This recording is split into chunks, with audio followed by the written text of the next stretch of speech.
欢迎来到巴巴娱乐呀频道，请订阅频道，所以大家不要错过当天最热门的新闻。我们今天的时事通讯包括以下内容：沉香如屑播放量打破纪录，诚意杨紫演技炸裂，结局在飙热搜。沉香如屑已经正式收官，目前取得了优酷平台播放量首个灯塔破100万剧集的好成绩，打破优酷平台播放纪录，结局更是连上几大热搜，足以可见这部作品的优秀程度。这部剧是空降播出，在此之前并没有做任何宣传，而且在正片更新的过程中，男女主也因为工作太忙并没有合体营业，能够取得这样的成绩已实属不易。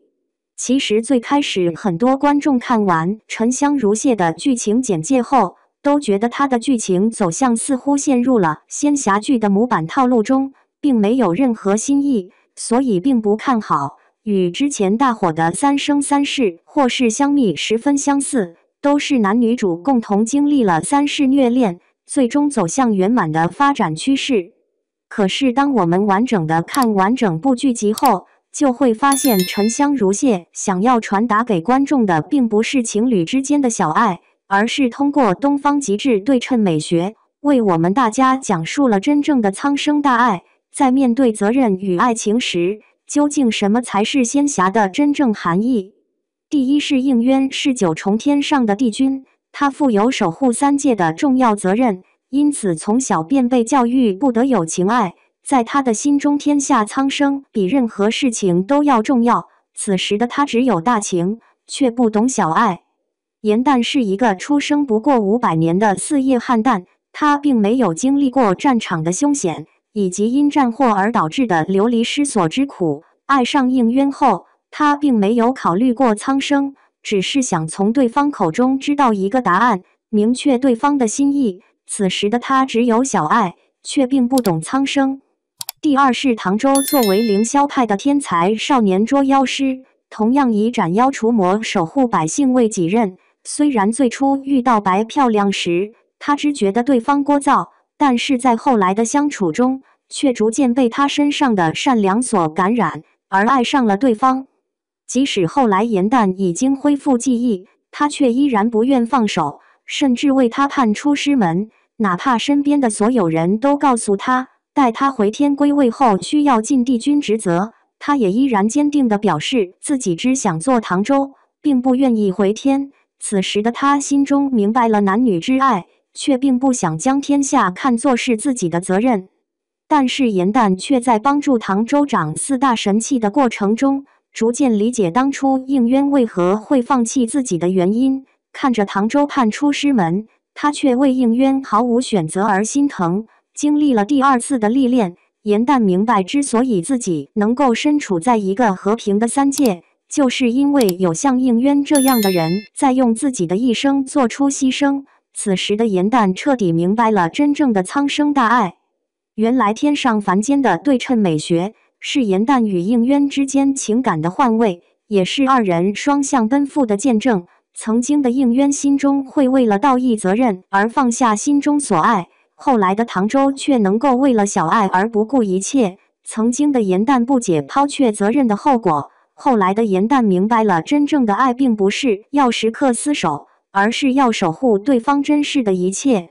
沉香夫妇演绎出了爱情最好的模样，相互理解，相互成全。程毅在拍摄《与君歌》的时候，曾表示自己最擅长演的戏就是吐血。的确，通过程毅之前演绎的几个角色人设中，我们不能发现他们有一个共同点，那就是有着美强惨的人物设定，十分相似的人物性格，再加上大多是古装剧，难免会让观众产生审美疲劳。但是程毅在拍摄每部作品之前，都会对自己的人物性格进行透彻分析，与编剧和导演共同探讨，究竟该如何诠释出这个人物的真实性格。所以我们发现程毅的每一个角色都能给我们大家带来极大的惊喜。尤其是在沉香如屑中，他一人分饰3角，但却把每个人物的真实性格拿捏得十分准确，即使3个人物长得一样，可仅仅一个眼神就能够让观众看出他们的不同。即使历练前的应渊与完成历练后的应渊是同一个人，也能够看出他在凡间感受过情爱之苦后的变化。在结局的最后决战时刻，程毅一人分饰两角，分别扮演应渊与玄烨在魔相中对打，随后用因为破除心魔终是父子相见，可没想到第一次相见便意味着分别。程毅用这段哭戏赚取了不少观众的眼泪。明明是两个面容一样的人同时在演哭戏，可却很明显的能够感受到儿子出获父爱的欣喜，以及父亲看着儿子成长的欣慰。杨紫不少粉丝都觉得他之前已经有《香蜜》这部非常经典的作品，所以并不应该去接拍《沉香如屑》，这只会浪费一个演员最宝贵的时间。可不管杨紫是为了老公司的旧情，还是朋友之间的友谊，他愿意接下这部作品，就意味着沉香一定有打动他的地方。而除了有相似题材的代表作之外，粉丝不愿意杨紫接拍沉香，还有一个非常重要的原因，是在主要内容中，很明显女主一直是被男主反复抛弃的选择。应渊每次面对天下与爱情时，总会义无反顾地选择牺牲爱情去守护苍生。这对于女主来说不容易得到路人缘，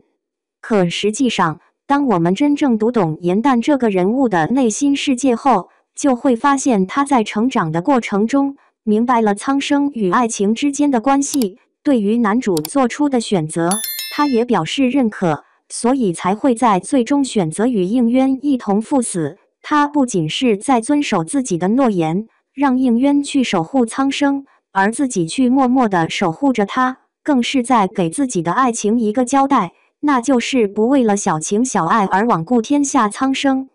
可以说，沉香如屑的剧情发展与之前的仙侠剧套路截然不同。在最后的结局中，应渊为了守护三界，为了守护自己的爱人，选择像母亲一样，用自己的元神去修补天魔结界；而颜淡为了守护自己的爱人，同样选择毁掉元神与他一同赴死。